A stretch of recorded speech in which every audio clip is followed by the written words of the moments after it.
আল্লামা সাইদি সাহেব উনি চলে গেছেন। উনি কি হেরে গেছেন না জিতে গেছেন বলেন তো? বলেন বলেন, হেরে গেছেন না জিতে গেছেন? আমাকে খুব ভালোবাসতেন, খুব মোহাব্বত করতেন আমাকে। ওনার প্রতিষ্ঠিত মাদ্রাসা খুলনার দারুল কোরআন সিদ্দিকিয়া মাদ্রাসায় আমি পরপর 4 বার গিয়েছি, উনি জেল থাকা অবস্থায়। ওনাকে যখন বলা হতো কে আসবে, কাকে আমন্ত্রণ করবো, উনি বলতেন আমার আব্দুল আল আমিনকে নাও, সেজন্য আমার মাদ্রাসার মাহফিলটা করে। উনি আমাকে সিলেকশন দিয়েছেন ওনার মাদ্রাসার মাহফিলের জন্য। উনি জেলখানায় থাকা অবস্থায় ওনার মেজর ছেলেকে ডাক দিয়ে বললেন যে তুমি আমার আব্দুল আল আমিনকে আমার মাথার টুপিটা দিবা। মাথার টুপিটা নিয়ে ওনার ছেলের হাতে দিয়ে বলতেছে এই টুপিটা তার হাতে, তার মাথায় পড়ায় দিবা, আমার পক্ষ থেকে উপহার। উনি এরপরে আবার পরে সাক্ষাৎ করতে গেছেন, তার ছেলে প্রশ্ন করেছেন তুমি কি দিয়েছো টুপিটা? না। দ্বিতীয়বার গেছেন, তুমি কি টুপিটা তাকে পৌঁছাতে পেরেছো? না। আর যেন আমাকে না শুনতে হয়, এবার তোমাকে পৌঁছাতেই হবে। আমাকে ফোন দিয়ে বললেন ভাইজান, আব্বা আমাকে চরম কন্ডিশন দিয়েছেন, আপনি কোথায়, তাড়াতাড়ি আসেন, আব্বার পক্ষ থেকে একটা হাদিয়া আছে। সেই টুপিটা আমার হাতে উনি তুলে দিয়ে বললেন আব্বা আপনার মাথায় পরিয়ে দিতে বলেছেন। সম্মানিত ভাইয়েরা, উনি যে কত উদার মনের মানুষ ছিলেন, যারা কাছে ছিলেন তারাই একমাত্র বুঝতে পেরেছেন তিনি কত উদার মনের মানুষ ছিলেন। সৈয়দ কামাল উদ্দিন জাফরি, সবাই তার নাম শুনেছেন। এদেশে যদি হাতে গোনা 5 জন আলেমকে যদি শীর্ষস্থানীয় মনে করেন, তার মধ্যে উনি একজন।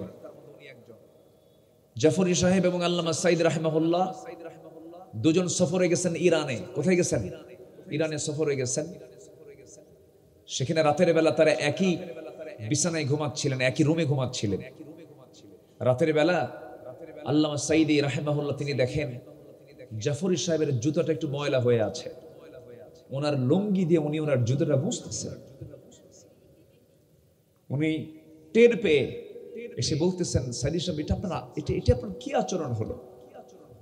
উনি কেঁদে কেঁদে বলছেন একজন বড় আলেমের খেদমতকে আমি করার অধিকার রাখি না? এই বিশাল উদার মনের মানুষ ছিলেন তিনি। ওনার মুখ থেকে বের হয়েছিল এদেশের কওমি মাদ্রাসা এবং এদেশের আলিয়া। কওমি এবং আলিয়া হচ্ছে আমার এই 2 চোখের মণি। কওমি আলিয়ার যে ভেদাভেদের যে প্রাচীর, এটা ভেঙে ফেলার সবচেয়ে উদাত্ত আহ্বান জানিয়েছেন সবার আগে বাংলাদেশ আল্লামা সাইদ রাহিমাহুল্লাহ।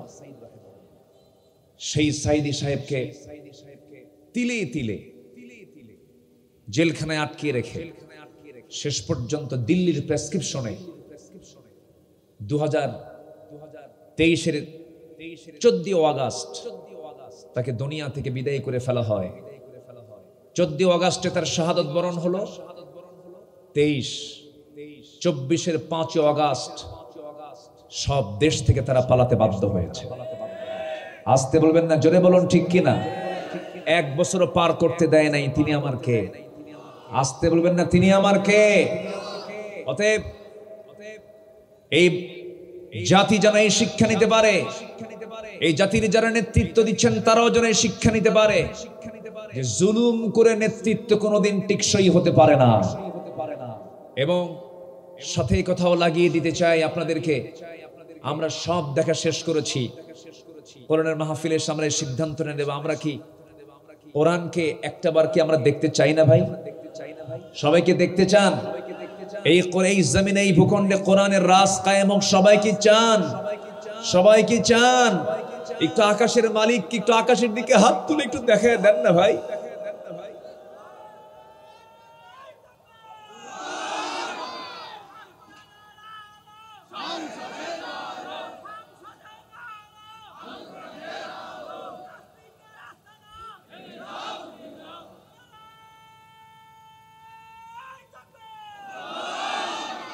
আল্লাহ কবুল করুন, জোরে বলি আমিন। তাহলে আমরা সবাইকে নেক আমল করতে রাজি আছি ইনশাআল্লাহ।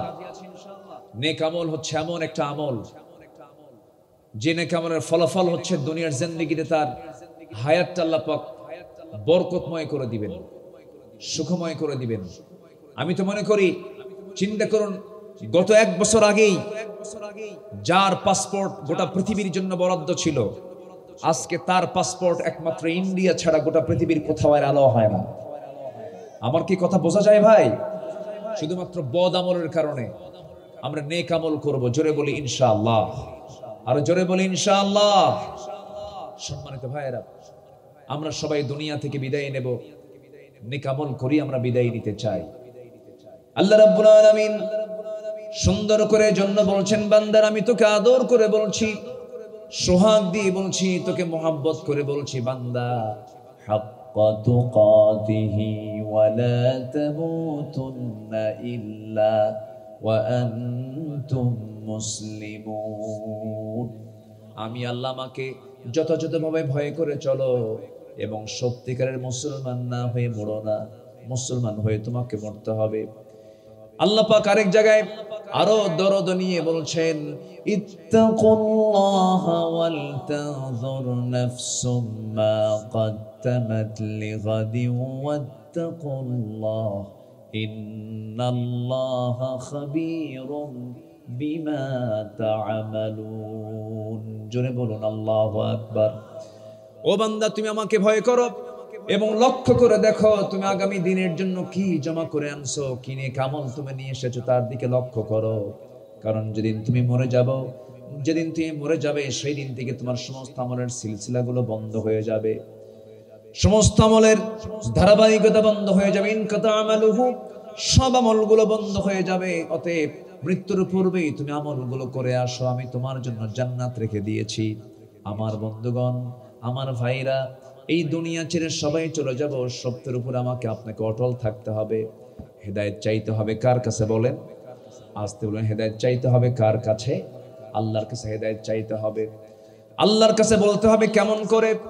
যারা পারেন ঠোঁট মিলিয়ে বলুন আমার সঙ্গে, বলুন ইয়্যাকা না'বুদু ওয়া ইয়্যাকা নাস্তাঈন ইহদিনাস সিরাতাল মুস্তাকিম সিরাতাল লাযীনা আন'আমতা আলাইহিম গায়রিল মাগযুবি আলাইহিম ওয়ালাদ-দাল্লিন। হেদায়েত চাইবো আমরা কার কাছে? হেদায়েতের মালিকটাকে বলেন আল্লাহ তাআলা। হেদায়েতের মালিক যদি আল্লাহই না হন, অনেক নবীর বাবা ছিল কাফের, অনেক নবীর ছেলে ছিল কাফের। নূহ আলাইহিস সালাতু ওয়াস সালাম তার ছেলে ছিল কাফের, ইব্রাহিম ইসলামের বাবা ছিল কাফের, মুশরিক ছিল। আমার নবীজি সারা জীবন যার সঙ্গে সময় কাটিয়ে দিলেন, শিশুকাল থেকে নিয়ে নবুয়তের জীবন পর্যন্ত আবু তালেবের সাথে। আবু তালেব লোকটা মুসলমান না কাফের? মুসলমান না কাফের? কাফের। আমি কি দোয়া করে দিব ভাই? এই চাচা বসেন, এই যে বসেন বসেন বসেন বসেন বসেন বসেন, একটু বসেন, একটু সবর ধরেন। আজকে আমার সাবজেক্ট হচ্ছে নেক আমল। আমরা নেক আমল করে যাব, জোরে বলি ইনশাআল্লাহ। নেক আমলের ফলাফল একটা শুনেছি আমরা, সেটা হলো দুনিয়ার জিন্দেগিতে আমাদের হায়াতটা কি হবে? গজবে না বরকতে? গজবে না বরকতে ভরবে? বরকতে ভরবে। যে কিতাব এই দুনিয়ার আসমানের নিচের কোনো কিতাব না। পৃথিবীতে যত কিতাব দেখবেন সব দুনিয়ার মানুষের লেখা বই, কিন্তু এই বইটা, এই কিতাবটা কার রচনা বলুন তো? কার রচনা? আল্লাহর রচনা। আল্লাহ রাব্বুল আলামিন নিজেই নাজিল করেছেন। কি জন্য নাজিল করেছেন? মহান রব্বুল আলামিন বলেন, আলিফ লাম রা কিতাবুন আনজালনাহু ইলাইকা লিতুখরিজান নাসা মিনাজ যুলুমাতি ইলান নূর। হে রাসূল, আমি আপনার প্রতি এই কোরআন যে নাজিল করেছি, কোরআন নাজিলের মূল উদ্দেশ্য হলো আপনি যেন অন্ধকারে থাকা জাতিকে, অন্ধকারে নিমজ্জিত জাতিকে যেন কোরআনের আলোকে আলোকিত করে তাদেরকে যেন জান্নাতের রাস্তায় তুলে দিতে পারেন। এই জন্য আমি কোরআন নাজিল করেছি। জোরে বলি সুবহানাল্লাহ। আমরা যে সমাজে আছি সেই সমাজটা কি আলোকিত সমাজ না অন্ধকার সমাজ? বলেন। শুধু অন্ধকার না, মহা অন্ধকার, মহা অন্ধকারই বলবো আমি। কারণ নারীরা আন্দোলন করতে নিয়ে বলে যে আমাদেরকে উন্মুক্ত গর্ভপাতের সুযোগ দেওয়া হোক। নাউজুবিল্লাহ বলবেন না? উন্মুক্ত গর্ভপাত অর্থাৎ যে পুরুষই আমার সঙ্গে সম্পর্ক গড়ুক না কেন, ওই দিকে তাকানোর দরকার নাই, আমাকে উন্মুক্ত গর্ভপাতের সুযোগ দেওয়া হোক এবং পতিতাবৃত্তিকে শ্রমিকের মর্যাদায় নিয়ে যাওয়া হোক। এই সমস্ত কথাগুলো যে সমাজে দাবি আকারে উচ্চকিত হয়, এটা কি আলোর সমাজ বলা যায় না অন্ধকার সমাজ বলা যায়? বলেন। অন্ধকার। আমি আজকে একটু ভাঙ্গা ভাঙ্গা ভাবে কথা বলবো। আমি খুব বড় আওয়াজে আমি কথা বলতে পারবো না, শারীরিক কারণে। আমি খুব বেশি লম্বা যে কথা বলবো তাও না, একটু মনোযোগ দিয়ে সবাই কথাগুলো শুনবে। জোরে বলি ইনশাআল্লাহ। আল্লাহ রাব্বুল আলামিন ধৈর্যের মানসিকতা নিয়ে শেষ পর্যন্ত, দোয়া পর্যন্ত আল্লাহ পাক সবাইকে থাকার তৌফিক দান করুন। জোরে বলি আল্লাহুম্মা আমিন। সম্মানিত ভাইয়েরা, এই পৃথিবীতে আমরা আসছি বদ আমল না নেক আমল করার জন্য? বলেন তো, বদ আমল না নেক আমল? কিন্তু দুঃখজনক হলো সত্য, এই দুনিয়াতে আজকে ভালো আমল বেশি না খারাপ আমল বেশি? বলুন, আমার সমাজের দিকে তাকায় যদি বলি, বলেন ভালো আমল বেশি না খারাপ আমল বেশি? খারাপের দিকটাই বেশি। কিন্তু আল্লাহ আমাকে আপনাকে পাঠিয়েছেন ভালো আমল করার জন্য। আল্লাহ রাব্বুল আলামিন বলেন, হুয়াল্লাযী খালাকাল মাউতা ওয়াল হায়াতা লিয়াবলুয়াকুম আইয়ুকুম আহসানু আমালান ওয়া হুয়াল আজিজুল গফুর।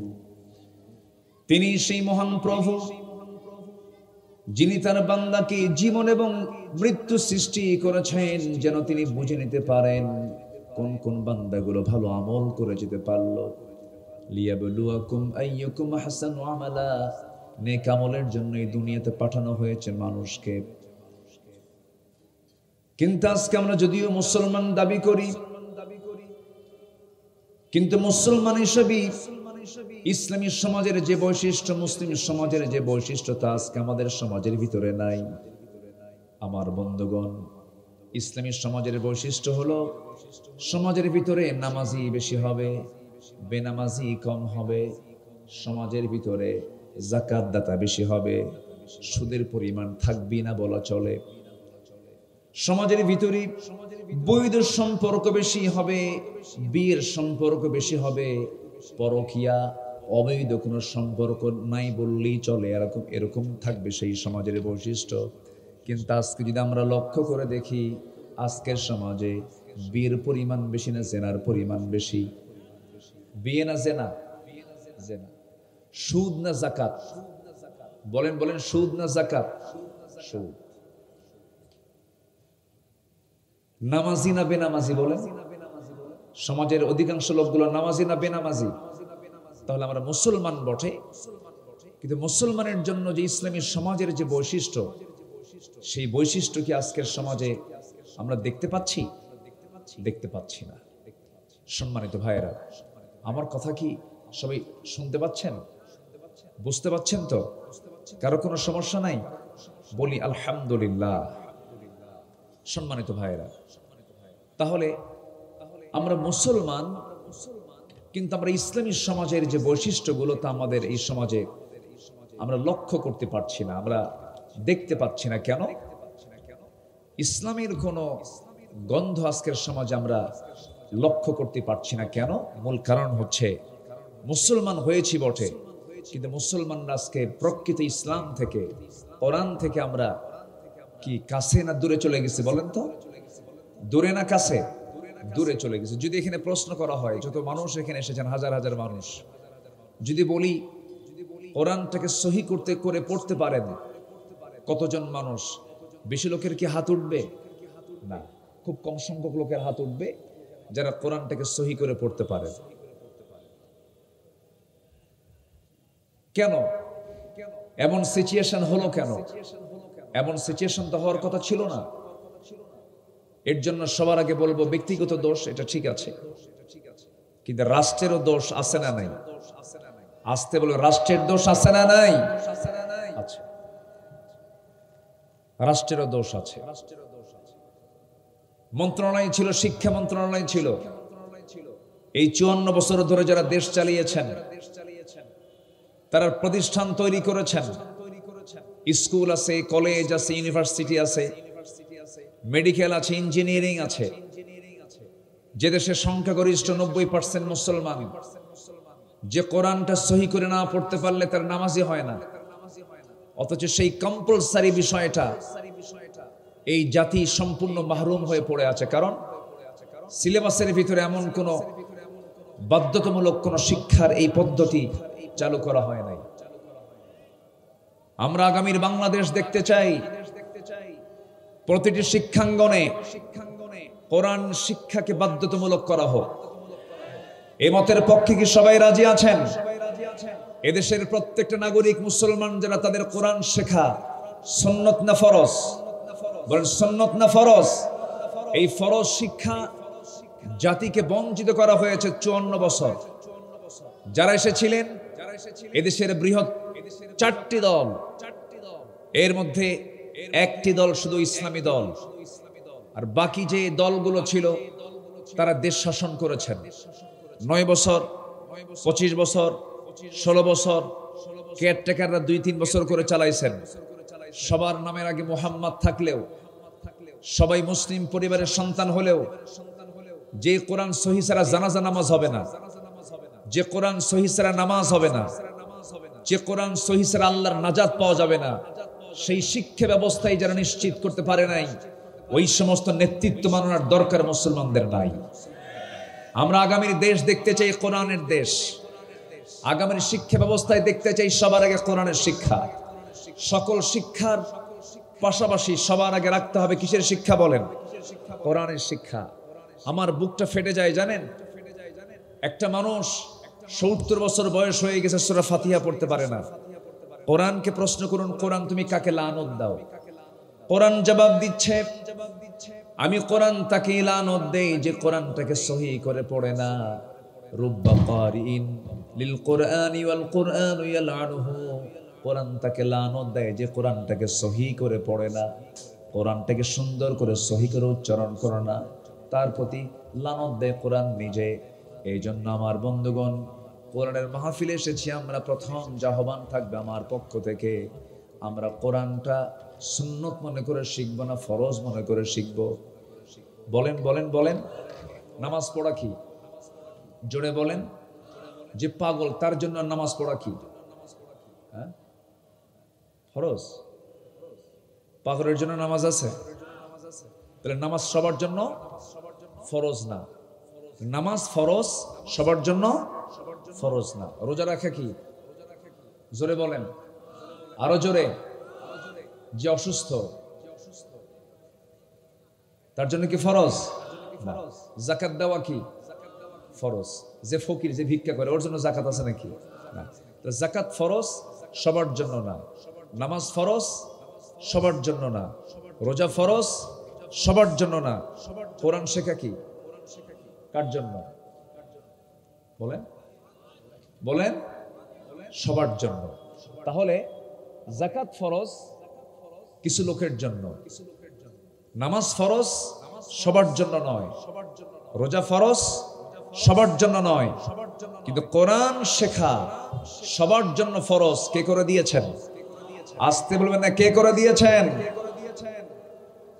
যে সমস্ত নেতার মুখে কোরআন নাই, যে সমস্ত নেতারা কোরআন পড়তে পারেন না, যে নেতা আপনার মৃত্যুর পরে জানাজার নেতৃত্ব দিতে পারবেন না, যে নেতা কিয়ামতের দিন আপনাকে বিপদে ফেলবে, যে নেতা আপনাকে নামাজের বয়ান দিতে পারে না, যে নিজে নামাজ পড়ে না, আপনাকে নামাজের জন্য উদ্বুদ্ধ করে না, যে দলে নামাজের কোনো কর্মসূচি নাই, সেই নেতৃত্বের মুখে আমাদের জুতা মারার সময় হয়েছে এখন।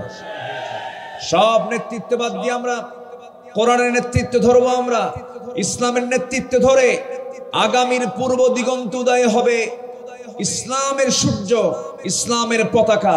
রাজি আছেন কারা কারা? একটা হাত উঁচু করে দেখেন মুসলমান।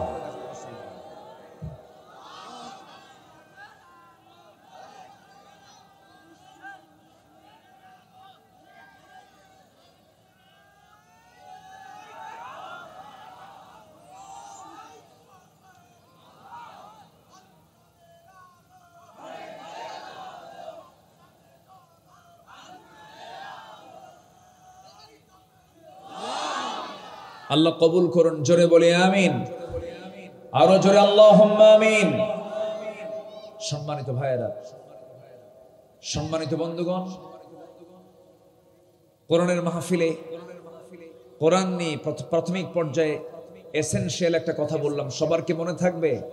নামাজ সবার জন্য নয়, রোজা সবার জন্য নয়, হজ সবার জন্য নয়, যাকাত সবার জন্য ফরজ নয়, কিন্তু কোরআন শেখা, কোরআন বোঝা সবার জন্য কি? যেরকম সবার জন্য কি? এটা থেকে আমাদের জাতিকে, এই জাতিকে বঞ্চিত রেখেছে যে সমস্ত নেতৃত্ব, ওই নেতৃত্বকে আর আমরা মানতে চাই না। আমরা আগামীতে দেখতে চাই নতুন নেতৃত্ব, ইসলামের নেতৃত্ব। জোরে বলি ইনশাআল্লাহ। এর জন্য দরকার হলো নেক আমল। কি আমল দরকার বলেন? নেক আমল। আমি যেখান থেকে কথা বলতে চাচ্ছি সেই সূরাটা হলো সূরাতুন নাহাল। সূরাতুন নাহাল থেকে আমি কিছু কথা বলতে চাই। সূরাতুন নাহালের ৯৭ নম্বর আয়াত, আল্লাহ পাক সুন্দর করে এখানে বলছেন নেক আমল করলে কি হবে। একটু কান লাগাবেন, মনোযোগ দিয়ে কথাগুলো শুনবেন। আল্লাহ রাব্বুল আলামিন বলেন, মান আমিলা সালিহাম মিন যাকারিন আও উনসা ওয়া হুয়া মুমিনুন ফালানুহয়িন্নাহু হায়াতান তাইয়্যিবাহ ওয়া লানাজজিয়ান্নাহুম আজরাহুম বিআহসানি মা কানু ইয়ামালুন। জোরে বলুন আল্লাহু আকবার। মান আমিলা সালিহান, যে ব্যক্তি নেক আমল করবে, মিন যাকারিন আও উনসা, সেটা পুরুষ হোক আর নারী হোক, আল্লাহ পাক পুরুষের জন্য বড় জান্নাত দিবেন, মেয়েদের জন্য ছোট জান্নাত দিবেন। অনেকে মনে হয় খুশি হয়েছে, মনে হয় নাকি? মেয়েদের জন্য ছোট জান্নাত হবে নাকি? পুরুষের জন্য যে জান্নাত, নারীর জন্য সে জান্নাত। আমি কি শেষ করে দেব? তো দু একজন করে উঠে যায়, একটু বসেন না ভাই, একটু বসেন, একটু বসেন। মাহফিলে এসে যদি অস্থিরতা মনে হয়, মাহফিলে এসে যদি মনে হয় যে আমি কখন উঠবো, ভাবতে হবে অবশ্যই পেছনে ওয়াসওয়াসা দেওয়ার মতো একজন আছে না নাই বলেন তো? আছে।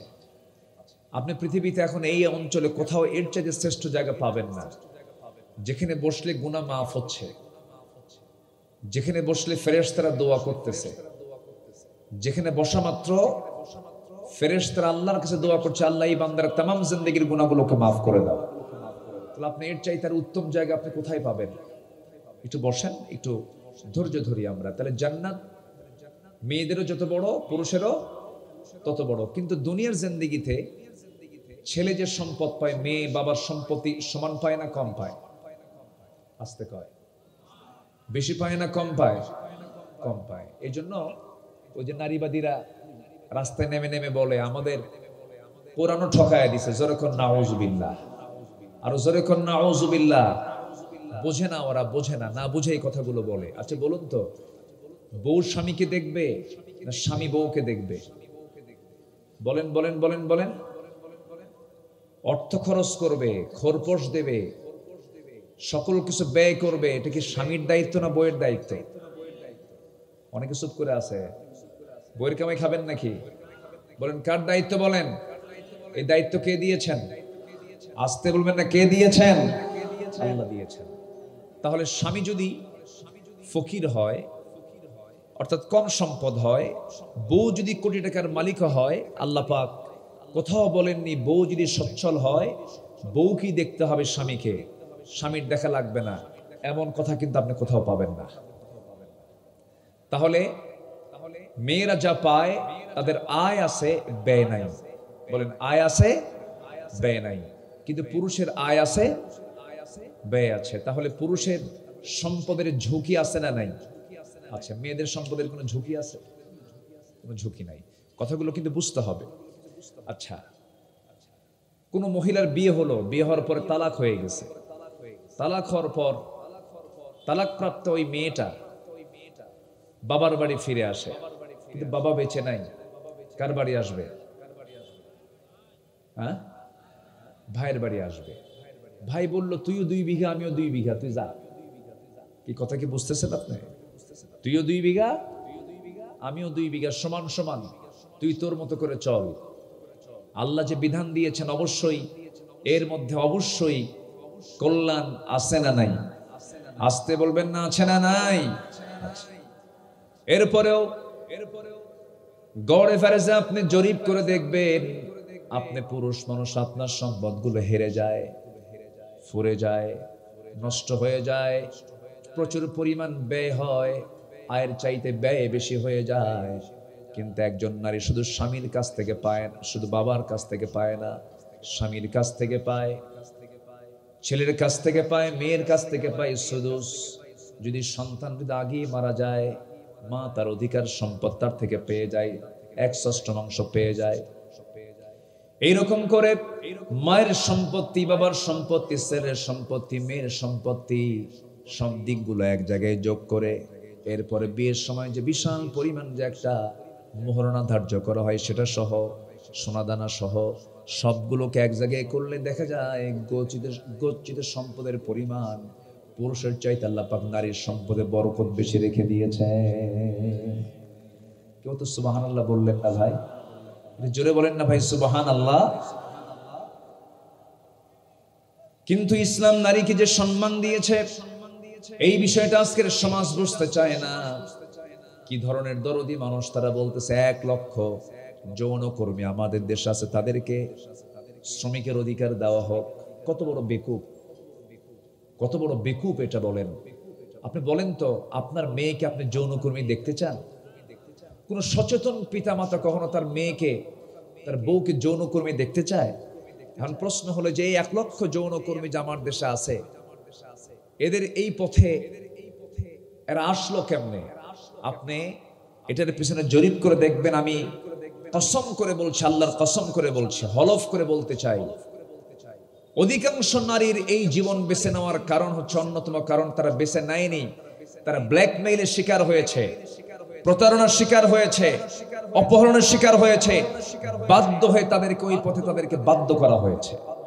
ঠিক কিনা বলেন? যেই কর্মের ভিতরে কোনো ভবিষ্যৎ নাই, মা হওয়ার মতো কোনো পজিশন নাই, সন্তানের যে মা হবে, সে যে কারো স্ত্রী হবে, সে যে কারো কোনো সন্তানের মা হবে, সামাজিক যে একটা মর্যাদা, যেই শ্রমিকের যে শ্রমের মধ্যে নাই, এটা কোনো শ্রম হতে পারে না। এটা নারীকে ধ্বংস করার একটা হাতিয়ার। আসতে বলবেন না, জোরে বলুন ঠিক কিনা?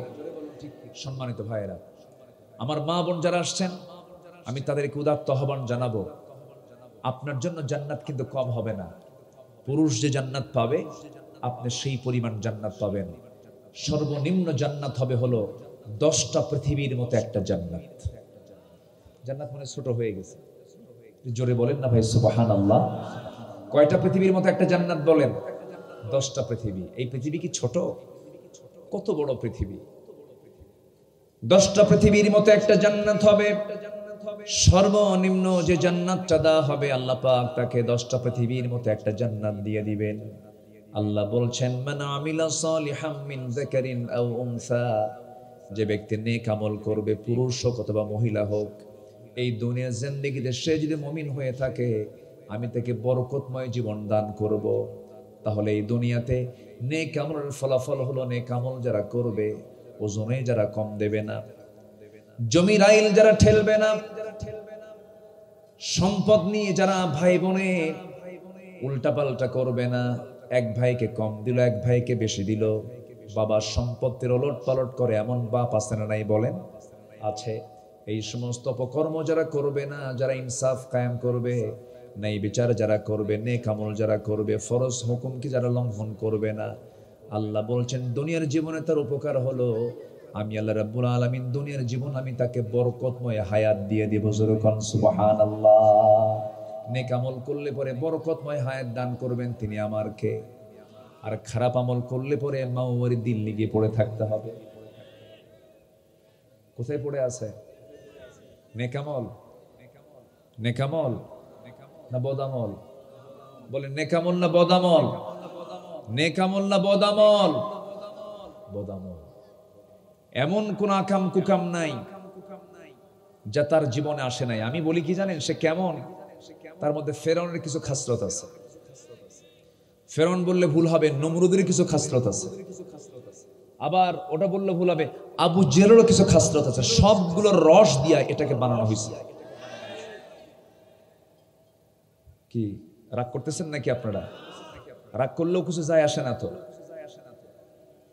আমাদেরকে অনেক কিছু করেছে, আমাদের প্রতি অনেক জুলুম করা হয়েছে, অত্যাচার করা হয়েছে। আল্লামা সাঈদীর মতো মানুষটাকে 13 বছর নির্বিচারে বিনা অপরাধে জেলখানায় আটকে রাখা হয়েছে। আমি তাকে খুব ভালোবাসতাম, উনি আমাকে খুব ভালোবাসতেন। উনি জেলখানার ভিতরে জেলে ঢোকার মাত্র 4 দিন আগে এবং ওনার জীবনের শেষ সফর ছিল, হজের সফর ছিল 2009 সাল। আমিও আমার জীবনের প্রথম হজটা করেছি 2009 সালে। আল্লাহ পাক একসঙ্গে আরাফায় থাকার তৌফিক দিয়েছেন। তো ওই সময় তাকে বলা হয়েছিল, হুজুর দেশের অবস্থা খুব খারাপ, আপনি দেশে না ফিরে গিয়ে সৌদি আরব আপনাকে সিটিজেনশিপ দিবে, আপনি দেশেই থেকে যান। উনি বললেন মুস্কি হাসি মেরে, সাঈদী পালায়া থাকে না, সাঈদী কোনো চোর না, সাঈদী কোনো ডাকাত না, সাঈদী দেশে ফিরে যাবে, হাসতে হাসতে ফাঁসির মঞ্চে যাবে, বাতিল শক্তির কাছে মাথা নত করবে না। বলেন তো আজকে থেকে এই 16 বছর ধরে আমাদেরকে যারা রাজাকার বলে গালি দিয়েছে, আমরা একটা লোক কি পাকিস্তান গেছি? আস্তে কোন একটা লোক কি কেউ পাকিস্তান গেছে? ভারতীয় রাজাকাররা বলেন গেছে কিনা, বলেন গেছে কিনা, বলেন কেউ কি আছে? কেউ কি আছে? সব চলে গেছে। এখন বলেন আমাদেরকে যে তারা যে গালিগুলো দিল, সেই গালির সঙ্গে কোনো বাস্তবতা আছে? আমরা দেশকে জীবনের চাইতে বেশি ভালোবাসি। সম্মানিত ভাইয়েরা, স্পষ্ট ভাষায় জানান দিতে চাই, অনেকেই বলেন এদেশে সবার অধিকার আছে। হ্যাঁ, যারা বিগত 16 বছর দেশ চালিয়েছিলেন তারাও দেশের নাগরিক, তাদের অধিকার আছে।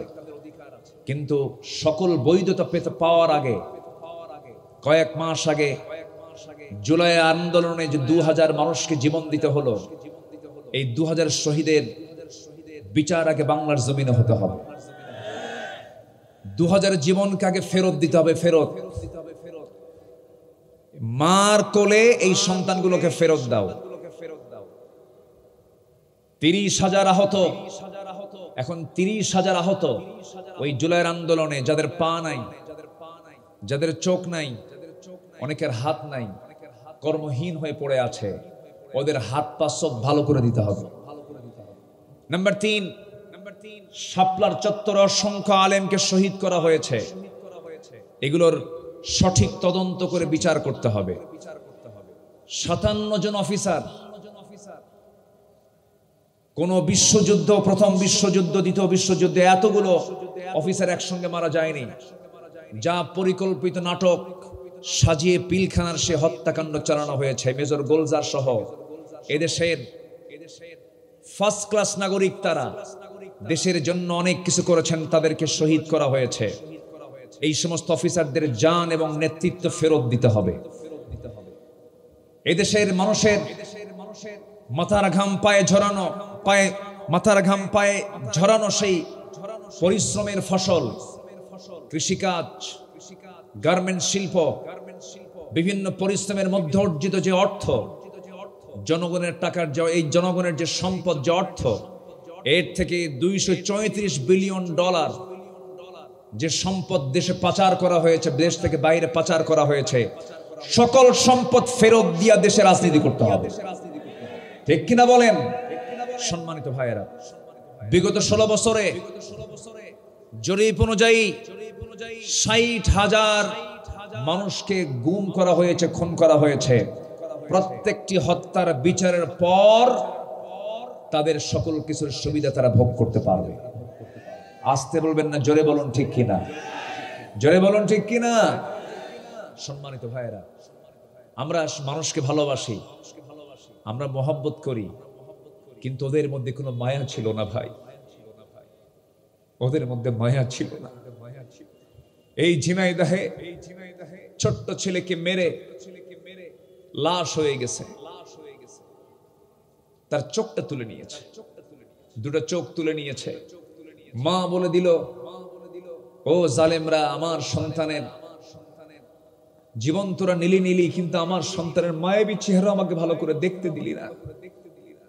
সন্তানকে মারছিস, চোখটা তুলে নিলি কোন অপরাধে? সেদিন ওই মা দোয়া করেছিল, আল্লাহ, আমার সন্তানের যারা চোখ তুলে নিয়েছে, মৃত লাশের চোখ যারা তুলে নিয়েছে, তুমি তাদের একটা একটা করে ধরবার বিচার করবা। আল্লাহ পাক একটা একটা করে ধরতেছে আর বিচার করতেছে। আস্তে কোন কেন, আস্তে কোন কেন ভাই? যার নেতৃত্ব ওই শিশু সন্তানকে মারা হয়েছিল, শিশুই বলবো, ক্লাস 8, 9 তো শিশুই মারা হয়েছিল, সেই এলাকার জনপ্রতিনিধি। এই ঝিনাইদহের ঘটনা, কালীগঞ্জের ঘটনা, কলকাতায় গেছে, যাওয়ার পর তারই লোকজন তাকে টুকরো টুকরো করে মেরে হত্যা করে, টুকরো টুকরো করে হাড় থেকে গোশত আলাদা করেছে। সেই গোশতগুলোকে টুকরো টুকরো করে কমোডের ভিতরে দিয়ে ফ্ল্যাশ করেছে। আল্লাহ বলেছিলেন, জুলুম করবি, জুলুমের ফলাফল আমি আল্লাহ নিজে দেব। ঠিক কিনা বলেন? মাসলুমের দোয়া কবুল করেন কে? এই সাতক্ষীরা সদরের আসনের যিনি নির্বাচিত এমপি ছিলেন, জনপ্রিয় একজন এমপি মহোদয় মাওলানা আব্দুল খালেক মন্ডল সাহেব, সবাই তাকে চিনেন। তিনি আমাদের গর্বিত সন্তান, জাতির শ্রেষ্ঠ সন্তান। এই আব্দুল খালেক মন্ডলের বাড়িটাকে বুলডোজার দিয়ে ভেঙ্গে চুরমার করেছিল প্রশাসন দিয়ে। সেই দিন আল্লাহ বলে দিয়েছেন, জুলুম করছিস, এটার ফলাফল তুই পাবি। বেশি দিন লাগে নাই, এটা ভেঙ্গেছিল বুলডোজার দিয়ে, জনগণ না, বুলডোজার দিয়ে, প্রশাসন দিয়ে জোর করে ভেঙ্গেছিল। মানুষ কেঁদেছিল। তার কিছুদিনের ব্যবধানেই আল্লাহ রাব্বুল আলামিন কি ফয়সালা করলেন দেখেন। প্রশাসন গিয়ে তার বাড়ি ভাঙ্গে নাই, জনগণ গিয়ে তার বাড়ি ভেঙ্গে চুরমার করে দিয়েছে। আল্লাহ আছেন না নাই? আসতে বলবেন, আল্লাহ আছেন না নাই? আচ্ছা, আল্লামা সাইদি সাহেব উনি চলে গেছেন। উনি কি হেরে গেছেন না জিতে গেছেন? বলেন তো, বলেন বলেন, হেরে গেছেন না জিতে গেছেন? আমাকে খুব ভালোবাসতেন, খুব মোহাব্বত করতেন আমাকে। ওনার প্রতিষ্ঠিত মাদ্রাসা খুলনার দারুল কোরআন সিদ্দিকিয়া মাদ্রাসায় আমি পরপর 4 বার গিয়েছি, উনি জেল থাকা অবস্থায়। ওনাকে যখন বলা হতো কে আসবে, কাকে আমন্ত্রণ করবো, উনি বলতেন আমার আব্দুল আল আমিনকে নাও, সেজন্য আমার মাদ্রাসার মাহফিলটা করে। উনি আমাকে সিলেকশন দিয়েছেন ওনার মাদ্রাসার মাহফিলের জন্য। উনি জেলখানায় থাকা অবস্থায় ওনার মেজর ছেলেকে ডাক দিয়ে বললেন যে তুমি আমার আব্দুল আল আমিনকে আমার মাথার টুপিটা দিবা। মাথার টুপিটা নিয়ে ওনার ছেলের হাতে দিয়ে বলতেছে, এই টুপিটা তার হাতে, তার মাথায় পড়ায় দিবা, আমার পক্ষ থেকে উপহার। উনি এরপরে আবার পরে সাক্ষাৎ করতে গেছেন, তার ছেলে প্রশ্ন করেছেন, তুমি কি দিয়েছো টুপিটা? না। দ্বিতীয়বার গেছেন, তুমি কি টুপিটা তাকে পৌঁছাতে পেরেছো? না। আর যেন আমাকে না শুনতে হয়, এবার তোমাকে পৌঁছাতেই হবে। আমাকে ফোন দিয়ে বললেন, ভাইজান, আব্বা আমাকে চরম কন্ডিশন দিয়েছেন, আপনি কোথায়, তাড়াতাড়ি আসেন, আব্বার পক্ষ থেকে একটা হাদিয়া আছে। সেই টুপিটা আমার হাতে উনি তুলে দিয়ে বললেন, আব্বা আপনার মাথায় পরিয়ে দিতে বলেছেন। সম্মানিত ভাইয়েরা, উনি যে কত উদার মনের মানুষ ছিলেন, যারা কাছে ছিলেন তারাই একমাত্র বুঝতে পেরেছেন তিনি কত উদার মনের মানুষ ছিলেন। সৈয়দ কামাল উদ্দিন জাফরি, সবাই তার নাম শুনেছেন। এদেশে যদি হাতে গোনা 5 জন আলেমকে যদি শীর্ষস্থানীয় মনে করেন, তার মধ্যে উনি একজন। জাফরি সাহেব এবং আল্লামা সাইদ রাহিমাহুল্লাহ দুজন সফরে গেছেন ইরানে। কোথায় গেছেন? ইরানে সফরে গেছেন। সেখানে রাতের বেলা তারা একই বিছানায় ঘুমাচ্ছিলেন, একই রুমে ঘুমাচ্ছিলেন। রাতের বেলা আল্লামা সাইদি রাহিমাহুল্লাহ তিনি দেখেন জাফরি সাহেবের জুতাটা একটু ময়লা হয়ে আছে। ওনার লুঙ্গি দিয়ে উনি ওনার জুতাটা মুছতেছেন। উনি টের পেয়ে এসে বলতেছেন, সাইদি সাহেব, এটা আপনার কি আচরণ হলো? উনি কেঁদে কেঁদে বলছেন, একজন বড় আলেমের খেদমতকে আমি করার অধিকার রাখি না? এই বিশাল উদার মনের মানুষ ছিলেন তিনি। ওনার মুখ থেকে বের হয়েছিল এদেশের কওমি মাদ্রাসা এবং এদেশের আলিয়া। কওমি এবং আলিয়া হচ্ছে আমার এই দুই চোখের মণি। কওমি আলিয়ার যে ভেদাভেদের যে প্রাচীর, এটা ভেঙে ফেলার সবচেয়ে উদাত্ত আহ্বান জানিয়েছেন সবার আগে বাংলাদেশ আল্লামা সাইদ রাহিমাহুল্লাহ। সেই সাইদি সাহেবকে তিলে তিলে জেলখানায় আটকে রেখে শেষ পর্যন্ত দিল্লির প্রেসক্রিপশনে 2023-এর 14 আগস্ট তাকে দুনিয়া থেকে বিদায় করে ফেলা হয়। 14 আগস্টে তার শাহাদত বরণ হলো। 24-এর 5 আগস্ট সব দেশ থেকে তারা পালাতে বাধ্য হয়েছে। আসতে বলবেন না, জোরে বলুন ঠিক কিনা। 1 বছরও পার করতে দেয় নাই তিনি আমার কে। আসতে বলবেন না, তিনি আমার কে। অতএব এই জাতি যেন এই শিক্ষা নিতে পারে, এই জাতির যারা নেতৃত্ব দিচ্ছেন তারাও যেন এই শিক্ষা নিতে পারে যে জুলুম করে নেতৃত্ব কোনোদিন টেকসই হতে পারে না। এবং সাথে কথাও লাগিয়ে দিতে চাই আপনাদেরকে, আমরা সব দেখা শেষ করেছি। কোরআনের মাহফিলের সামনে সিদ্ধান্ত নিয়ে দেব, আমরা কি কোরআনকে একটাবার কি আমরা দেখতে চাই না ভাই? সবাইকে দেখতে চান? এই জমিনে, এই ভূখণ্ডে কোরআনের রাজ কায়েম হোক। সবাই কি চান? সবাই কি চান? একটু আকাশের মালিক কি একটু আকাশের দিকে হাত তুলে একটু দেখে দেন না ভাই।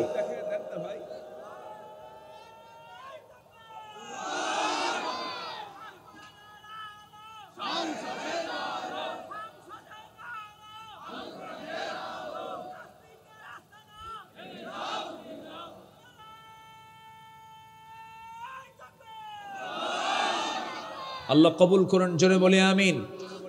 তাহলে আমরা সবাইকে নেক আমল করতে রাজি আছি ইনশাআল্লাহ।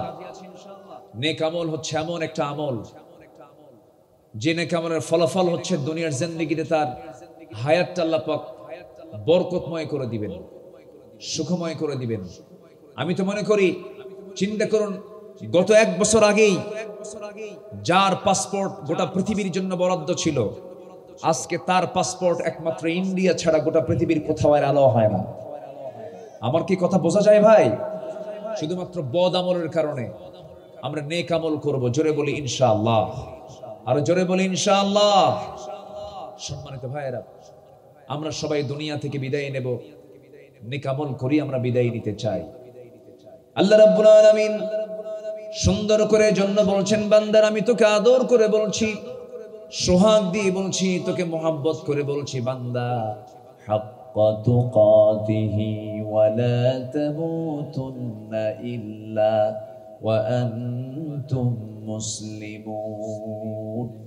আমি আল্লাহ আমাকে যথাযথভাবে ভয় করে চলো এবং সত্যিকারের মুসলমান না হয়ে মরো না। মুসলমান হয়ে তোমাকে মরতে হবে। আল্লাহ পাক আরেক জায়গায় আরো দরদ নিয়ে বলছেন, ইত্তাকুল্লাহা ওয়াল তানজুর নাফসুম মা কদ্দামাত লিগাদিন ওয়াত্তাকুল্লাহ ইন্নাল্লাহা খাবীরুম বিমা তা'মালুন। জোরে বলুন আল্লাহু আকবার। ও বান্দা, তুমি আমাকে ভয় করো এবং লক্ষ্য করে দেখো তুমি আগামী দিনের জন্য কি জমা করে আনছো, কি নিয়ে আমল তুমি নিয়ে এসেছো, তার দিকে লক্ষ্য করো। কারণ যেদিন তুমি মরে যাবে সেই দিন থেকে তোমার সমস্ত আমলের সিলসিলাগুলো বন্ধ হয়ে যাবে, সমস্ত আমলের ধারাবাহিকতা বন্ধ হয়ে যাবে। ইনকাতা আমালুহু, সব আমলগুলো বন্ধ হয়ে যাবে। অতএব মৃত্যুর পূর্বেই তুমি আমলগুলো করে আসো, আমি তোমার জন্য জান্নাত রেখে দিয়েছি। আমার বন্ধুগণ, আমার ভাইরা, এই দুনিয়া ছেড়ে সবাই চলে যাব, সত্যের উপর আমাকে আপনাকে অটল থাকতে হবে। হেদায়েত চাইতে হবে কার কাছে বলেন? আসতে বলেন, হেদায়েত চাইতে হবে কার কাছে? আল্লাহর কাছে হেদায়েত চাইতে হবে। আল্লাহর কাছে বলতে হবে কেমন করে?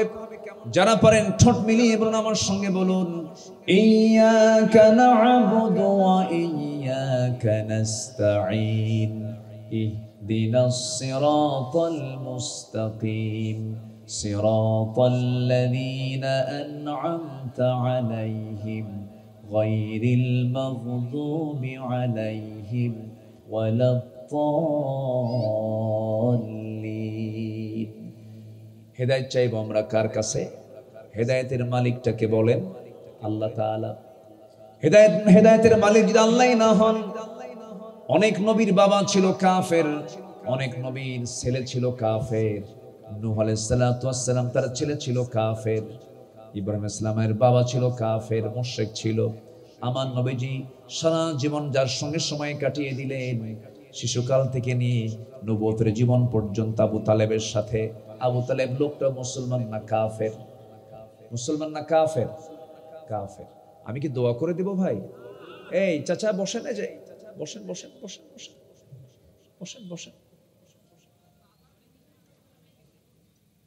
একটু বসেন, একটু সবর ধরেন। আজকে আমার সাবজেক্ট হচ্ছে নেক আমল। আমরা নেক আমল করে যাব, জোরে বলি ইনশাআল্লাহ। নেক আমলের ফলাফল একটা শুনেছি আমরা, সেটা হলো দুনিয়ার জিন্দেগিতে আমাদের হায়াতটা কি হবে? গজবে না বরকতে? গজবে না বরকতে ভরবে? বরকতে ভরবে। আর নেক আমলগুলো কি কি? কোরআনকে প্রশ্ন করেন, কোরআন একটা একটা করে জবাব দেয় বিভিন্ন জায়গায়। যেরকম কোরআন খুলবেন, কোরআন খোলার সঙ্গে আপনি সূরা বাকারায় পাবেন প্রথম দিকে 5টা নেক আমল। কয়টা নেক আমল বলেন? 5টা। আল্লাহ রাব্বুল আলামিন বলেন নেক আমলগুলো কি কি তোমরা শুনে নাও। আল্লাহ রাব্বুল আলামিন বলছেন, الذين يؤمنون بالغيب ويقيمون الصلاة ومما رزقناهم ينفقون والذين يؤمنون بما أنزل إليك وما أنزل من قبلك وبالآخرة هم يوقنون أولئك على هدى من ربهم وأولئك هم المفلحون। জোরে বলুন আল্লাহু আকবার। এখানে 5টা নেক আমল। নাম্বার 1 হলো মুত্তাকি কারা? যারা অদৃশ্যকে ভয় করে, অদৃশ্যকে যারা বিশ্বাস করে, অদৃশ্যের প্রতি যারা ঈমান আনে, তারা হলো মুত্তাকি। আমি আল্লাহকে দেখতে পাই না, আমি আল্লাহকে না দেখি বিশ্বাস করে নিয়েছি। আল্লাহকে দেখতে পাচ্ছি না, আল্লাহকে আমরা দেখতে পাবো জান্নাতের মধ্যে, জোরে বলি ইনশাআল্লাহ। আমার বন্ধুগণ অনেকে আছে যা দেখি না তা বিশ্বাস করি না। এই জাগতিক জীবনে অনেক কিছুই আছে যা দেখা যায় না কিন্তু বিশ্বাস করে নিতে হয়। এই যে আমি মাইকে কথা বলছি, সবাই কথা শুনতেছেন। এই মাইকটা চলতেছে কোন শক্তি দিয়া বলেন? বিদ্যুৎ দিয়া, ইলেকট্রিসিটি দিয়া। বিদ্যুৎ কি দেখা যায় নাকি? দেখা যায়, কিন্তু দেখা যায় না, কিন্তু শক্তি আছে। বাতাস, এই যেমন আপনার গায়ে লাগতেছে, বাতাসটা দেখা যায় না, কিন্তু অবশ্যই বাতাসের শক্তি আছে না নাই বলেন? আছে। বাতাস আছে, বিদ্যুৎ আছে, কিন্তু দেখা যায় না। এরপরে মধ্যাকর্ষণ শক্তি আছে, দেখা যায় না। এরকম করে অনেক সৃষ্টি আছে যা আমরা দেখতে পাই না। এই যে আমার আপনার বাড়ির সামনে যে পুষ্করিণীগুলো আছে, বিভিন্ন জায়গায় জলাধারায় যে পানিগুলো আছে, এই পানিগুলোর ভিতর থেকে আল্লাহ রাব্বুল আলামিন পানিগুলোকে সুন্দর করে বাষ্পীয় করে উপরে তুলে নেন। ময়লা পানি না পরিষ্কার পানি? ময়লা পানি না পরিষ্কার পানি? পরিষ্কার পানি। তো এই পরিষ্কার পানি তুলেন কেমনে? অবশ্যই এখানে ফিল্টার মেশিন আছে না নাই? ফিল্টার মেশিন আছে, কিন্তু ফিল্টার মেশিন কি দেখা যায়? দেখা যায় না। তাহলে এগুলো দেখা যায় না, কিন্তু এই যে অদৃশ্য জিনিসগুলো কে সৃষ্টি করেছেন? আল্লাহ পাক সৃষ্টি করেছেন। আল্লাহ বলছেন আমাকেও দুনিয়াতে দেখতে পাবি না তুই, আমাকে দেখার জন্য তোকে আমার জান্নাতে আসতে হবে, আমি তোর সঙ্গে সরাসরি দেখা করব। জোরে বলি সুবহানাল্লাহ। আমার ভাইয়েরা, 1 নম্বর হলো নেক আমল, যারা অদৃশ্যের প্রতি যারা ঈমান আনবে। নাম্বার 2 হলো যারা নামাজ কায়েমের সংগ্রাম করবে। নামাজ হলো দুই কাজ। নামাজের ব্যাপারে 2টা কাজ। একটা হলো ব্যক্তিগত কাজ, হলো নামাজ ব্যক্তিগত জীবনে আদায় করা। আর নামাজ কায়েম হলো সমষ্টি কাজ। একটা গোষ্ঠীকে নিয়ে একটা বিশাল বড় সংঘবদ্ধ তৈরি করে নামাজ কায়েমের সংগ্রাম করা, যে কাজটি করেছেন মুহাম্মদ সাল্লাল্লাহু আলাইহি ওয়াসাল্লাম। আমার নবীজি শুধু নামাজ পড়েন নাই, গোটা কোরআন খুললে পরে দেখতে পাবেন গোটা কোরআনে মাত্র আল্লাহ রাব্বুল আলামিন এক জায়গায় নামাজ পড়ার কথা বলেছেন, নামাজ আদায় করে এক জায়গায় বলেছেন। সেই জায়গাটা হলো, যারা পারেন ঠোঁট মিলিয়ে বলুন, ইন্না আ'তাইনাকাল কাউসার ফাসাল্লি লিরাব্বিকা ওয়ানহার ইন্না শা। আমার কথা শুনুন, আপনি আমার সঙ্গে চলুন, আমরা মক্কার বাইরে চলে যাই। মক্কার চোরাগুপ্ত হামলা শুরু হয়ে গেছে। আমার নবীজি বললেন, ওরে আবু বকর, তোমার নাকটা বোচা কেন? ইয়া রাসূলুল্লাহ, আমার নাক তারা মেরে বোচা করে দিয়েছে, রক্তাক্ত করে দিয়েছে। রাসূল বলেন, চলো আমরা মক্কার বাইরে চলে যাই। আমার নবীজি তাকে নিয়ে বের হতে নিলেন, আর সাইয়েদনা আবু বকরের বডি চলতেছে না, বারবার পড়ে যাচ্ছিলেন, রক্ত শূন্যতায় ভুগতেছিলেন।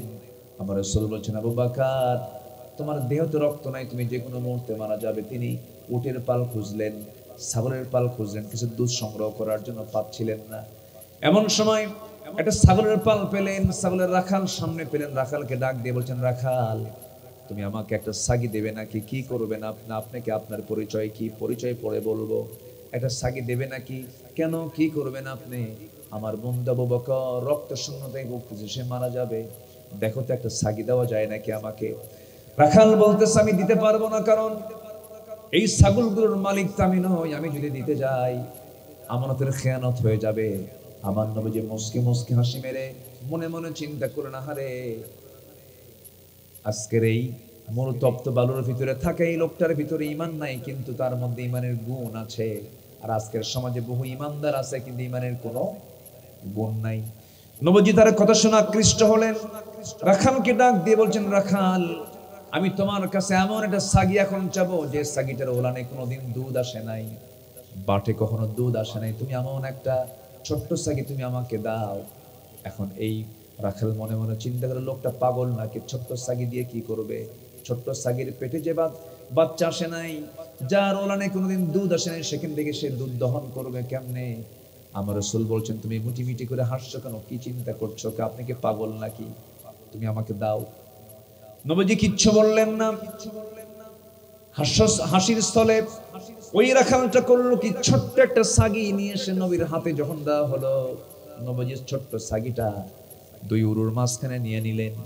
সেই রাখাল তো জানে না এই লোকটাকে, ওই রাখালের কাছে তো জানা নাই এই লোকটার হাতের বরকতটা কি।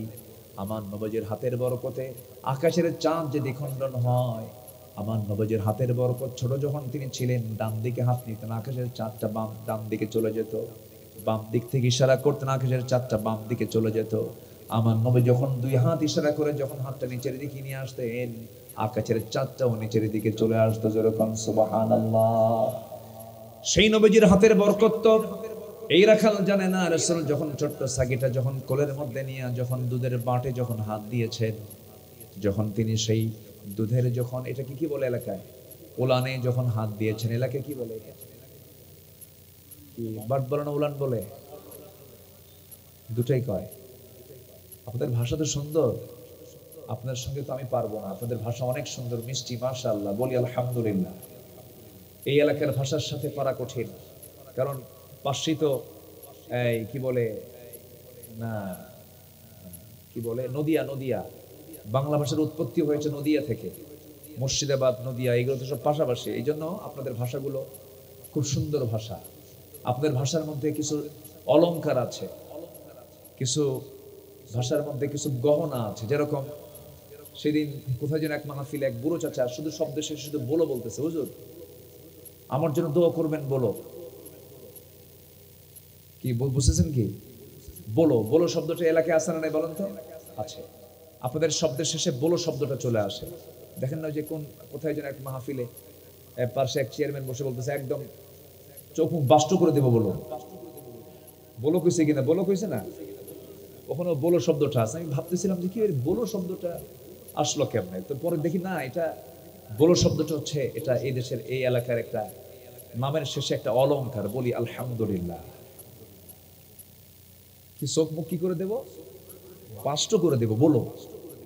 বলো শব্দটা কিন্তু বলেছে, এটা এটা শব্দের এই মানে ভাষ্য না এটা। তা আসলে এটা মানুষের তো মানে ব্যবহার কিসের পরিচয় বলেন তো? বংশের পরিচয়। এটা কিন্তু মারাত্মক কথা। বাপ মা যদি মুআদ্দাব হয় না, সন্তান ভালো হয়। এই জন্য আল্লাহ তাআলা বাপ মা ভালো হওয়ার জন্য আল্লাহ পাক একটা সূরা দিয়েছেন, বাবা যেন ভালো হয়, আদর্শ পিতা যেন হয়, এই জন্য সূরা লোকমান দিয়েছেন। যদি অন্য কোনোদিন সময় হয় সূরা লোকমান থেকে কথা হবে। যারা লোকমানকে ফলো করবে তারা হবে পৃথিবীর সবচেয়ে আদর্শ বাবা। আর সে আদর্শ বাবার যারা সন্তান হবে তারা কখনো এরকম বাষ্ট করার মতো এই বাজে কথা বলবে না। কথা বোঝেন নাই? কি রাগ করলেন নাকি আপনারা? আচ্ছা, তো সাতক্ষীরার ভাষার মধ্যে কি আছে? শব্দ শেষে বলো। রাজশাহীতে আছে গো, রাজশাহীতে আছে কি গো। ভাত খেয়েছেন গো, কি করছেন গো, এটা টান মারে। রংপুরে বাহে, রংপুর কি বলে? বাহে। কুটি যাচ্ছিস বাহে, এটা হচ্ছে ওই দিকের ওই ভাষার অলংকার, গহনা। আচ্ছা, এরপরে নোয়াখালীর মানুষ ওরা বলে কেন, ভালো আছেন কেন, ভাত খাবেন কেন, মানে কেন ভাত খাবেন, শব্দ শেষে কেন বলে। লক্ষ্মীপুরে দোয়া করবেন যে, এখানে বসেন যে, কোথায় যাচ্ছেন যে, ওরা যে বলে, ওরা কেন বলে। ওখানে গো বলে, রংপুরে বাহে বলে, সাতক্ষীরে কি বলে বলো। এই ভাষাগুলো কে দিয়েছেন? আল্লাহ দিয়েছেন। তাহলে ওলান না বাট, দুটাই মানে একই শব্দ, সহি শব্দ আপনারা বলেন আলহামদুলিল্লাহ। তো বাটে যখন হাত দিয়েছেন রাসূল, রাসূলের হাত কি নরমাল হাত? আস্তে নরমাল হাত, হাত দিয়েছেন, সঙ্গে সঙ্গে ছোট্ট সাগের ওলানটা দুধে ভরপুর হয়ে গেছে। রাসূল বললেন, এই রাখাল, বাটি নিয়ে আসো। বাটি নিয়ে আসছে। আমার নবীজি নিজ হাতে দুধ দহন করলেন। নিজ হাতে দুধ দহন করে নবীজি এবার বাটি পূর্ণ করে বলছেন, আবু বকর, সকালবেলা মার খেয়েছো, এত অত্যাচার সহ্য করেছো, অনেক আমল হয়ে গেছে, বরকতের খাবার তুমি এখন গ্রহণ করো।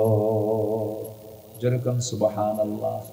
যখন তিনি বাটি হাতের মধ্যে নিয়ে যখন মুখে লাগায় দিলেন, ঠোঁট লাগায় দিলেন, বিসমিল্লাহ বলে খাওয়া শুরু করলেন। নবীও বিসমিল্লাহ বলেছেন, সাইয়েদনা আবু বকর বিসমিল্লাহ বলেছেন। যে কাজে বিসমিল্লাহ আছে তার বরকত কখনো ফুরায় না। খাচ্ছেন, পান করতেছেন, পান করতে করতে পেটের চামড়া টাইট হয়ে গেছে। কিন্তু এইদিকে এত খেলেন, এত পান করলেন, কিন্তু বাটি থেকে এক চুল পরিমাণ দুধ কমে না। রাসূল বলছেন, আবু বকর কেমন খাইলা হুজুর? খাইলাম তো জন্মের মতো, কিন্তু দুধ তো কমে না। রাসূল বলছেন, দুধ কমবে না যতক্ষণ আমি রাসূল এই বাটিতে ঠোঁট না লাগাবো। আবু বকর তাড়াতাড়ি রাখালরে দাও। রাখালকে দেওয়া হলো। রাখাল বিসমিল্লাহ তো বোঝে না, রাসূল নিজে বিসমিল্লাহ বলে দিলেন। সে খাওয়া শুরু করলো, একই অবস্থা, বাটি থেকে দুধ আর কমতেছে না। আমার নবীজি বললেন, সাহাবীরা শোনো, আমার আবু বকর শোনো, রাখাল শোনো, এই জায়গায় যদি আল্লাহর আরো কিছু গোলাম যদি এখানে যদি দুধ খাইতে আসতো, কেউ দুধের বাটি থেকে দুধ চুল পরিমাণ কমাতে পারতো না যতক্ষণ না আমি রাসূল আমি আমার মুখের ঠোঁটটা না লাগাবো। মুজিজা প্রকাশ পেয়ে গেল। আমার বন্ধুগণ, আমার রাসূল এমন করে সবসময় তার খাওয়ার অভ্যাসটা এরকমই ছিল। নেতাদের বৈশিষ্ট্য এমনই থাকা উচিত। আমার রাসূল যখন খেতে বসতেন, আগে খেতেন না খাওয়াতেন, আস্তে খেতেন না খাওয়াতেন, সবাইকে খাওয়ানো শেষ করে রাসূল পরে খেতেন। এমনকি বাড়ির বউ পর্যন্ত রাসূলকে আগে খাওয়াতে পারেন নাই। আম্মা জান আয়েশা বলেন, রাসূলের সামনে আমি গোশত নিয়ে যেতাম, রাসূল আমার দিকে ঠেলে দিয়ে বলতেন, তুমি আগে খাওয়া শুরু করো, আমি গোশতগুলো খেয়ে হাড়গুলো রেখে দিতাম। রাসূল হাড়গুলো চুষে চুষে খেতেন। আমি গ্লাস আগায় দিতাম দুধের, নবীজি আমার দিকে আগায় দিতেন। আমি যখন ঠোঁট লাগাতাম, রাসূল আমার দিকে তাকায় থাকতেন, আমি কোন দিকে ঠোঁট লাগাই। যখন আমার দুধ খাওয়া শেষ হয়ে যেত, বাকি দুধগুলো রাসূল আমার আঁকানো ঠোঁটের দিকে তাকায়, আর রাসূল সেই দিকে ঠোঁট লাগায় তিনি বাকি দুধ পান করে নিতেন। যেরকম সুবহানাল্লাহ। আমার নবীজি এমন বৈশিষ্ট্যের মানুষ ছিলেন, নিজে আগে খেতেন না, অপরকে খাওয়া দিতেন। আজকের আলোচনা যারা শুনলেন, আমার ভাইয়েরা, মুরব্বী যারা শুনেছেন, এই সুন্নাত যেটা আদায় করবেন, একটু বউকে একটু মাঝে মাঝে একটু আগে খাওয়ানোর সুযোগ দিবেন। দেড় যুগ 2 যুগ ধরে বিয়ে শাদী হয়েছে, 3 যুগ ধরে বিয়ে শাদী হয়েছে। হয়তো ইলিশ মাছের কাল্লাটা কে খায় বলেন? বউ খায় না স্বামী খায়? হ্যাঁ, কে খায়? কে খায়? স্বামী খায়। মায়েরা খুব খুশি এখন এই মুহূর্তে, হুজুর ভালো করে রকম দীর্ঘ জীবনের সংসার একটা দিন মাছের কাল্লা জোটে নাই। আপনার ওয়াজের মধ্য দিয়ে যদি একটা করে কাল্লা জোটে এখন মাঝে মাঝে, তাও তো আল্লাহর শুকরিয়া আদায় করি। একটু খেয়াল করতে হবে, খেয়াল করা উচিত। রাসূল বউকে আগে খাওয়ায় দিতেন। সুবহানাল্লাহ বলবেন না? সুবহানাল্লাহ বলবেন না? কেন বউ কথা শুনবেন? অবশ্যই বউ কথা শুনবে। আমার নবীজি দুধের বাটি মুখের মধ্যে নিয়ে খেয়ে ফেললেন, দুধ ফুরে গেল, বাটিটা ওই রাখালের হাতে দিয়ে বললেন, রাখাল তুমি থাকো, আমি চলে গেলাম। রাখালের চোখে পানি। আমার নবীজি বললেন, রাখাল কাঁদো কেন? রাখাল বলতেছে, আমাকে ছেড়ে আপনি চলে যাবেন, এতক্ষণ খুব ভালো লাগলো, আপনি আমাকে ছেড়ে চলে গেলে তো আমার ভালো লাগবে না, আপনি আমাকে সাথে করে নিয়ে যান। রাসূল বলছেন, তোমাকে সাথে করে নিয়ে গেলে ছাগলগুলো দেখবে কে? তুমি তো আমানতের খেয়ানত করে ফেলবে। তাও তো কথা, ঠিক আছে আমি থেকে যাব, কিন্তু শর্ত আছে, আমি আপনাকে পাঠায় দেব, কিন্তু শর্ত একটা আছে। সেই শর্তটা কি বলো? শর্তটা হলো আপনি মনে মনে একটা দোয়া পড়লেন, সেই দোয়া পড়ে ওই ওলানে হাত দিলেন, ওলানটা দুধে ভরপুর হয়ে গেল। এই দোয়াটা আপনি আমাকে শিখাইয়া দেন। রাসূল বলেন, কেন, কি করবা? সঙ্গে সঙ্গে যুবক বলতেছে, রাখাল বলতেছে, এই দোয়াটা মাঝে মাঝে আমি পড়বো, ওলানে ফু দেব আর দুধ খাবো। সুবহানাল্লাহ বলবেন। রাসূল বলছেন, রাখাল এই বিসমিল্লাহর বরকত, এই দোয়ার বরকত তার জন্য আছে যার মধ্যে তাওহীদ আছে, যার মধ্যে কালেমা আছে, যার মধ্যে ঈমান আছে। তুমি 1000 বার বললে কোনো কাজ হবে না, তবে এই বিসমিল্লাহর বরকত যদি পেতে চাও তোমার ভিতরে নিতে হবে লা ইলাহা ইল্লাল্লাহ। রাখাল মনে মনে চিন্তা করে ভাবতেছে, এই তো সাধারণ কোনো ব্যক্তি নয়, নাম শুনেছি মক্কার মাটিতে আব্দুল্লাহর পুত্র মুহাম্মদ নামে আল্লাহর একজন পয়গম্বরের আবির্ভাব হয়েছে। এবার তার চেহারার দিকে তাকায় বলে, আপনি কি আল্লাহর নবী মুহাম্মদ নাকি? রাসূল বলছেন, চিনতে ভুল করো না। হাত তাগায় দিয়ে বলছে, আশহাদু আল্লা ইলাহা ইল্লাল্লাহু ওয়াহদাহু লা শারীকা লাহু ওয়া আশহাদু আন্না মুহাম্মাদান আবদুহু ওয়া রাসূলুহু। হেদায়েতের মালিক কে বলুন? আসতে বলবেন না, হেদায়েতের মালিক কে? আল্লাহ পাক। রাসূলের সাহাবী আবু বকর মার খেলেন, বিতাড়িত হলেন, কাছের লোকগুলো হেদায়েত পেল না। আর সেই তপ্ত বালুর ভিতরে থাকা সেই মরণ চরের একজন রাখাল নবীর হাতে বায়াত নিয়ে বলে ফেললো, লা ইলাহা ইল্লাল্লাহ। হেদায়েতের মালিক কে বলেন? আসতে বলবেন না, হেদায়েতের মালিক কে? আমরা নেক আমল করব। সবাইকে নেক আমল করতে রাজি আছেন? আল্লাহকে বিশ্বাস করব, দেখে নেওয়ার না দেখে। নামাজ কায়েমের সংগ্রাম করব। আল্লাহ রিজিক থেকে, আল্লাহর দেওয়া রিজিক থেকে কিছু অংশ আমরা আল্লাহর পথে খরচ করব। নাম্বার 4 হলো কিতাবকে বিশ্বাস করব। নাম্বার 5 হলো আখিরাতকে বিশ্বাস করব। সূরা মুমিনুনের প্রথমে 7টা কাজ, সূরা বাকারার শুরুতে 5টা কাজ, মোট 12টা কাজ আমরা শিখে যাব আজকে আমরা। নাম্বার 1, সবাই হাতে এই যে চিহ্নগুলো আছে আমরা একটু মুখস্থ করে নিই। নাম্বার 1 হলো অদৃশ্যকে বিশ্বাস করব, আল্লাহকে বিশ্বাস করব। নাম্বার 2 নামাজ কায়েম করব। নাম্বার 3 হলো আল্লাহর পথে ব্যয় করব। নাম্বার 4 হলো কিতাবকে বিশ্বাস করব। নাম্বার 5 হলো আখিরাতকে বিশ্বাস করব। নাম্বার 6 সূরা মুমিনুন। নাম্বার 1 হলো নামাজের ব্যাপারে আমরা অত্যন্ত যত্নশীল হব, খুশুর সঙ্গে নামাজ পড়ব। নাম্বার 2 হলো আল্লাযীনা হুম আনিল লাগবি মুরিদুন, বাজে কথা থেকে জিহ্বাকে আমরা বিশ্রামে রাখবো। এরপরে নাম্বার 8 হলো যাকাতটা ঠিকমতো আদায় করব। নাম্বার 9 হলো সুন্দর করে সকল প্রকার জিনার কাজ থেকে পরহেজ রেখে আমাদের আল্লাহ রাব্বুল আলামিন বলেছেন লজ্জাস্থানকে হেফাজত করার জন্য বলেছেন। এরপরে নাম্বার 10 হলো আমানতের খেয়ানত করব না। নাম্বার 11 হলো ওয়াদা ঠিক রাখবো। নাম্বার 12 হলো আল্লাযীনা হুম আলা সালাওয়াতিহিম ইউহাফিজুন, নামাজের ব্যাপারে যত্নশীল হব। এই 12টা কাজ যার মধ্যে থাকবে আল্লাহ রাব্বুল আলামিন বলেছেন তারাই সফল, এবং আমি আল্লাহ নিজে তাকে জান্নাতুল ফিরদাউসের মালিক বানায় দেব। জোরে কোন সুবহানাল্লাহ। আল্লাহ রাব্বুল আলামিন সবার জীবনে এগুলো আমল করার তৌফিক দান করুন। জোরে বলি আমিন। সবার কাছে আমি দোয়া চাই। আমি আর কথা না বাড়িয়ে আমার এই অসুস্থ শরীর নিয়ে যতটুকু পেরেছি বলি আলহামদুলিল্লাহ। সবাইকে আমার জন্য দোয়া করবেন। সবাইকে আমার জন্য দোয়া করবেন। হ্যাঁ, গতকালকে আমার দেহে, আমি শুরুতে বলেছি, আমার দেহে গতকালকে অস্ত্রোপচার হয়েছে। আমি শুধু এই যে ইমরান, ভাগ্যবান যুবকের নাম, ওর দিকে তাকিয়ে আজকের মাহফিল আমি পার্টিসিপেট করেছি, অংশগ্রহণ করেছি।